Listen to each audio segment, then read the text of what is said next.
welcome here to another video by Self-Oriented. Today we are going to talk about Freud's defense mechanisms. So I wish you a lot of fun with the video, and we would be delighted if you would support us. You can do this by now click on the subscribe button. The whole thing is free for you and is therefore a huge support if you subscribe to us now. Subscribe for free. Otherwise, I would say let's dive straight into the video about defense mechanisms. The thing is, defense mechanisms are about an unconscious reaction to create a defense mechanism that Sigmund Freud just discovered. And this unconscious reaction accordingly takes place this happens in the subconscious or preconscious. It is essentially the toughest. A transition flows between these two parts of the iceberg model, i.e. before it is brought into the subconscious. Penetrating before one depicts a person's inner desires, so to speak, there is one last defense mechanism that wards off the whole thing, so to speak. And therefore it is thus made possible that the preconscious is also well protected. Depending on which model one applies, these defense mechanisms are also found in the preconscious. This all serves to prevent being overwhelmed by emotions. Behavior and this overwhelming can lead to, for example, being exposed to mental problems. So what basically pleases at the core also not as interested in what Freud essentially analyzed. Accordingly, so is this supposed to be the protection that is provided by this mechanism, the defense mechanism, so to speak? Is called. However, this can also lead to the ego. When it gets exhausted, that there is a strain, so to speak, that's what he called it. This can then lead to further problems if someone consistently relies on these cooling mechanisms, so to speak. Because he wants to prevent his unconscious things. He does not want to disclose because he has an even deeper psychological problem. Then you actually have the opportunity that the ego also gets exhausted. This is where the deselection mechanisms emerge relatively early.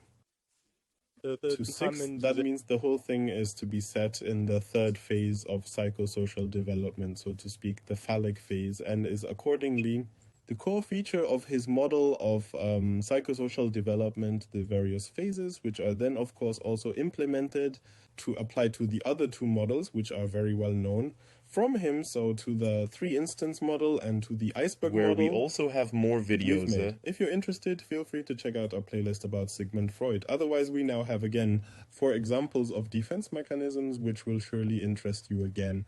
And it's about rationalization, which means you try to prevent an unconscious reaction through the defense mechanism, which is guided by emotions. And this is tried by rationalizing something away. This means that one gives an intellectual explanation. Find something that might be triggered by emotions. That is, if you try to remember your past through emotions, then you try to rationalize away. This is the mechanism of the downside. The first defense mechanism that we wanted to show you here. I think many are also familiar with this from everyday life, as these defense mechanisms can certainly also in everyday life. For example, the projection of the problem onto another often uninvolved person. You can certainly all understand this. You had a bad day at school, you had a bad day at work, and then you come home and something else comes up. An unfavorable remark that simply does not belong there at this moment, or that you did not expect, which comes across skewed, so to speak, and which this remark can then lead to you just solve everything. According to the steam boiler model, you could say that here a bit after nulting, transfer. So that you can combine these defense mechanisms beautifully with aggression theories, but it's not so simple. Just a quick note, definitely. This projection of the problem, this can lead to you letting off steam, so to speak, and just trying to solve all your problems as also to project something else, and thus one could, according to Freud, then prevent an unconscious reaction from is carried out, or that one turns to the unconscious. The suppression, that is another defense mechanism, is then the idea that something non-existent strained on something sublime, so to speak. This means that one sees a process differently again, that one protects oneself through it, so to speak. that you are interpreting something that is actually not there at all. And so launch Freud is just the possibility that you try this defense mechanism, not perceiving something. Take it. And what is not perceptible is also the last defense mechanism, namely the denial of a conflict. That can lead to you not being able to access this unconsciousness, accessing the pre-consciousness. An unconscious reaction takes place, which leads to him simply denying the conflict that is actually taking place, thereby, and yes, a defense mechanism comes into effect, which then doesn't even allow us to get to this unconsciousness. So that's how you have the possibility. So these are the ways Freud describes to implement these different defense mechanisms. At this point, I would say thanks for watching. If you are interested in more videos, feel free to subscribe to our channel. It's all free for you. So just click on the subscribe button now. It won't cost you anything. It's a huge support for us. Otherwise, feel free to leave comments. If you have ideas for more videos, leave a like. And feel free to check out our other videos. Otherwise, we've linked our Instagram and our podcast in the video description. And then I would say thank you very much for coming. Take care and bye. Hello, welcome now. Welcome here to this video, though. And it is self-oriented today. Let's go into the details of the biography. By Sigmund Freud. Enjoy it. Video. Before, of course, we would be delighted as always. If you would support us a little, you can do that by leaving a like here.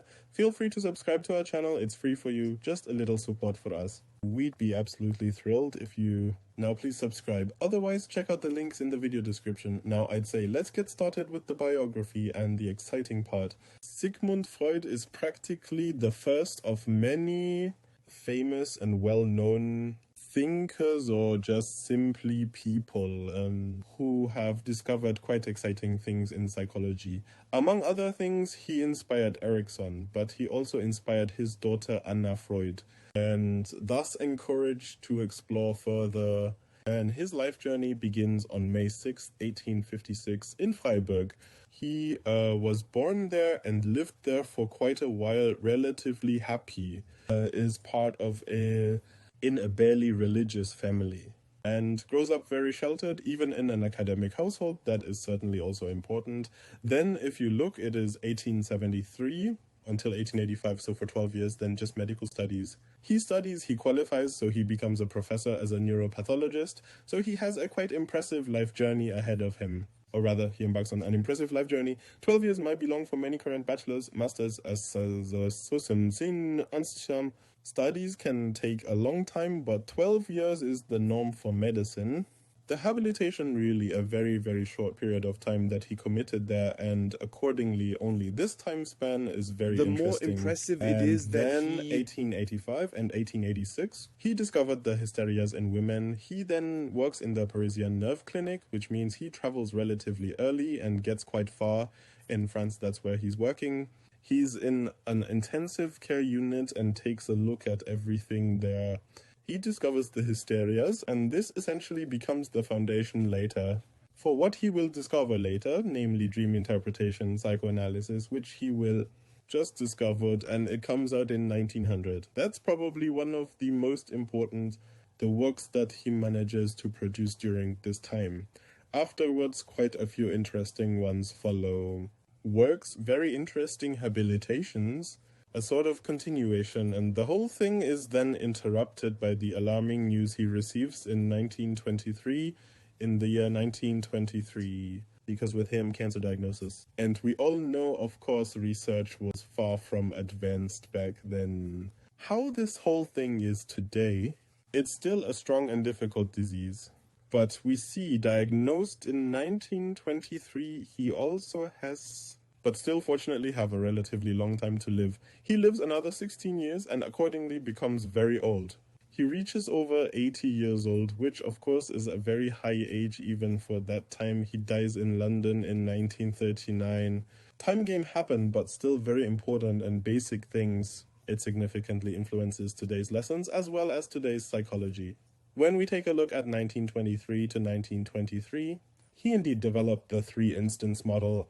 This three-instance model is also beyond the boundaries of psychologists, became very interesting when we then look at the philosophy. That is there he has also very interesting, yes. May also provide food for thought for others, and always keep this in mind, although that he had to undergo 30 operations during this interim period, had to suffer a lot through his ill influenced. That's why it probably took 7 years for the 3D instance model, but it's also a very large piece of work and therefore naturally super interesting. And then in 1930, he brought out the underhook in culture. And that is then, so to speak, his final work, which he dedicates to religion. What he writes about religion and what he naturally does with it then is strongly characterized by just that influences of his parental home, that he grew up relatively non-religious.